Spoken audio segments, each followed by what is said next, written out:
Dandruff हा आजकाल एक कॉमन प्रॉब्लेम झालेला आहे। खूप जणांना ड्राय किंवा ऑइली अशा पद्धतीचा स्काल्पचा डॅन्ड्रफ आपल्याला बघायला मिळतो।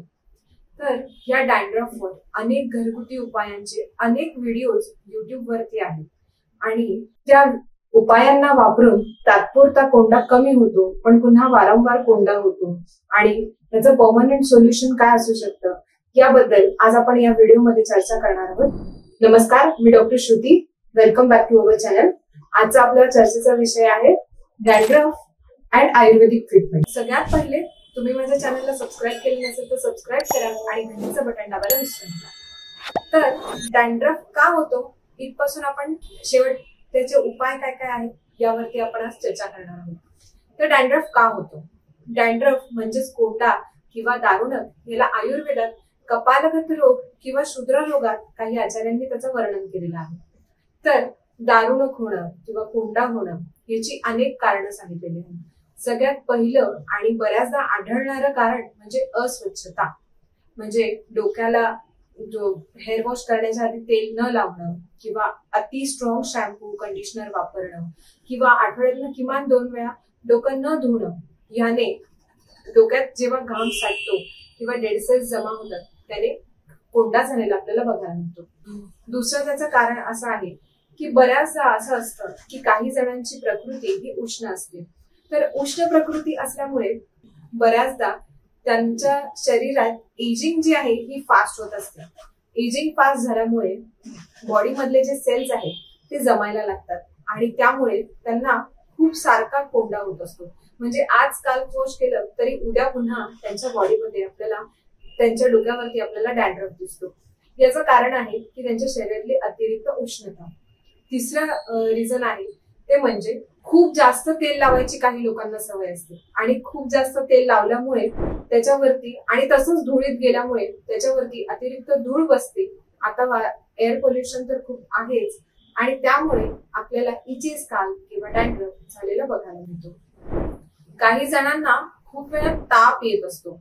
ताप आल्यावर तात्पुरता पॅरासिटामॉल किंवा अशी तत्सम औषधं घेतली जातात आणि 1-2 दिवसातच तो कोर्स पूर्ण न करता किंवा आयुर्वेदिक उपचार न घेता त्यावर लंघनसारखी चिकित्सा न करता ताप हा शरीरात मुरला जातो आणि ज्यांना वारंवार ताप येतो, ज्यांच्या शरीरामध्ये ताप हा मुरतो त्यांना देखील डॅन्ड्रफ होतो असं आपल्याला बघायला मिळतं आणि त्यावर आयुर्वेदिक ज्वराची चिकित्सा केल्याने उपशय देखील मिळतो। बऱ्याचदा कोंडा हा कोंडा नसून स्काल्प सोरायसिस सुद्धा असू शकतो। तर जवळच्या डॉक्टरांकडे जाऊन तुम्ही तो तपासला पाहिजे की डॅन्ड्रफ आहे की स्काल्प सोरायसिस आहे। ओके, ही झाली आपली सगळी कारणं। आता त्यावर उपाय सांगताना तुम्ही बरेच व्हिडिओ नक्कीच बघून आलेले असणार आहात की कोणी सांगतं की दही लावा, हे लावा, ते लावा। त्या ज्या छोट्या टिप्स आहेत ते आपण बघू आणि त्यानंतर महत्वाची ट्रीटमेंट देखील बघू। तर बऱ्याचदा कोकोनट ऑइल थोडंसं गरम करून त्याच्यात 2 चमचे लिंबाचा रस टाकून तो स्काल्पला त्याचा मसाज केल्याने कोंडा कमी झालेला दिसतो। मेथीचे दाणे रात्रभर पाण्यामध्ये भिजवून ते दुसऱ्या दिवशी वाटावेत आणि दह्यामध्ये मिक्स करून स्काल्पला ते दही लावावं, त्याने देखील कोंडा 1 ते 2 आठवड्यात पूर्ण गेलेला दिसतो। तिसरी गोष्ट आहे ॲलोवेरा जेल। जर का तुम्ही स्काल्पला डायरेक्ट लावली तर त्याने देखील केस खूप सुळसुळीत होतात, केस हायड्रेट होतात आणि डॅन्ड्रफ कमी आलेला दिसतो। यासोबत जर का तुम्ही आवळ्याचं चूर्ण आणि दही असं मिक्स करून आठवड्यात 2 ते 3 वेळा लावलं, असं 3 ते 4 आठवडे लावलं तरी सुद्धा तुमचा कोंडा हा पूर्ण नाहीसा झालेला असतो। ह्या तुमच्या टिप्स झाल्यानंतर आता येऊया आपण मूळ मुद्द्यावरती। तर जसं मी पहिले सांगितलं की हेतू जे आहेत त्यांचं निदान परिवर्जन करणं म्हणजे हेतू त्याग करणं। तर सगळ्यात पहिले स्वच्छता ठेवणं, डोकं आठवड्यातनं किमान 2 वेळा तरी धुणं, त्याच्या आधी 2 तास तरी किमान तेल लावणं किंवा आदल्या दिवशी रात्री तेल लावणं, याने केस हायड्रेटेड राहतात, कोंडा तुमचा जायला मदत होते। दुसरी गोष्ट आहे जर तुम्हाला उष्णतेचा त्रास असेल तर उष्णता कमी करणारी औषधं, मोतीयुक्त कामधुदा असेल, पंचकर्मातलं विरेचन असेल, या उष्णता कमी करणाऱ्या गोष्टी तुम्ही केल्या पाहिजे। तसा आहार तुम्ही केला पाहिजे, जसं की कोकम सरबत आहे, मोरावळा आहे, आवळा कॅन्डी आहे, अशा गोष्टी तुम्ही वारंवार खाल्ल्या पाहिजे, ज्यामुळे तुमच्या शरीरातली जी एजिंग फास्ट व्हायला लागली ती कमी होऊन जाईल, डेड सेल्सची निर्मिती कमी होऊन जाईल आणि तुमचा कोंडा कमी होऊन जाईल. तिसरी गोष्ट म्हणजे जर का तुम्हाला वारंवार ताप येत असेल किंवा मुरलेला असेल तर त्यावरती पुनरावर्तक ज्वर नावाचं जे औषध आहे, योग आहे, आयुर्वेदिक वैद्यांकडे तुम्ही गेल्यावर तुम्हाला ते मिळेल, तर त्याचा वापर करावा. त्याने देखील शिरोखंडू हे जे लक्षण आहे हे कमी व्हायला मदत होते, म्हणजे स्काल्प इचिंग कमी होते आणि कोंडा कमी होतो.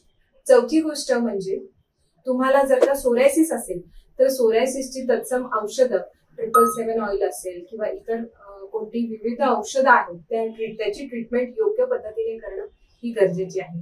आता काही तेल आणि काही औषधं तुम्हाला मी सांगते. तर नीलीभृंग्यादी तेल, दुर्धुर पत्रादी तेल, मालत्यादी तेल ही जी स्पेसिफिक 2 ते 3 तेलं आहेत, डॅनो हेअर केअर ऑइल हे सुद्धा डॅन्ड्रफ साठी अतिउत्तम आहे. मी माझ्या पेशंट्सला वापरलेलं आहे आणि त्याचा खूप सुंदर रिझल्ट आलेला आहे. तर ते थोडंसं कोमट करायचं आणि स्काल्पला त्याचा मसाज करायचा.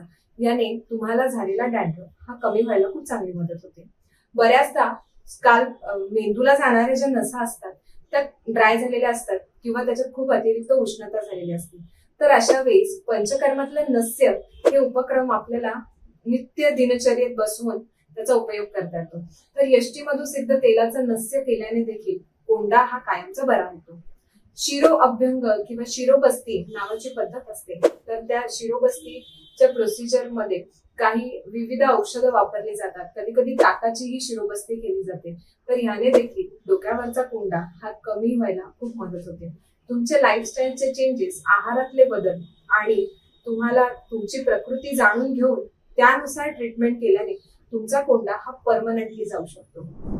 तुम्हाला माझा हा व्हिडिओ आवडला असेल तर नक्की लाईक करा. तुमच्या मित्रमैत्रिणींना ज्यांना गरज आहे त्यांना हा शेअर करा. भेटूया पुन्हा पुढच्या व्हिडिओमध्ये.